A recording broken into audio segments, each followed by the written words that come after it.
آیت نمبر 19 وجاءت سیارۃ فارسلوا واردہم، اور دوسری طرف جس جگہ انہوں نے یوسف علیہ السلام کو کنویں میں ڈالا تھا وہاں ایک قافلہ آیا، قافلے کے لوگوں نے ایک آدمی پانی لانے کے لیے آگے بھیجا، فادلی دلوا، اور اس نے اپنا ڈول کنویں میں ڈالا،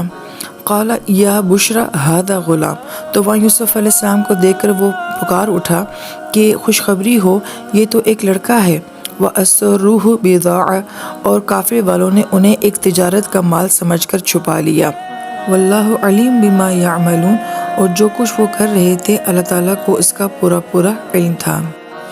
اس آیت میں بھی ہمیں معاشرے کی ایک بے حسی نظر آتی ہے کہ ان لوگوں نے یہ نہیں سوچا کہ یہ معصوم بچہ کس کا ہے، اس کو اس کے ماں باپ کے ساتھ ملا دیا جائے، بلکہ انہوں نے اس بچے کو ایک تجارت کا سامان سمجھ لیا، اور اس دور میں بھی کہ غلام ایک بہت بڑی انویسٹمنٹ ہوا کرتے تھے کہ یا تو آپ اسے فزیکل کام کرواتے رہیں گے اور جب موقع ملے گا اسے اچھی قیمت میں بیچ دیں گے، لہٰذا ان قافلے والوں کو اس بچے کے جذبات کا یا اس کے ماں باپ کے جذبات کا کوئی احساس نہیں تھا۔ یہ بھی ایک خود غرضی ہے جو صرف یوسف علیہ السلام کے بھائیوں میں نہیں بلکہ پورے معاشرے میں دکھائی جا رہی ہے۔ لیکن دوسری طرف یہ سارے معاملات یوسف علیہ السلام کی تربیت کر رہے تھے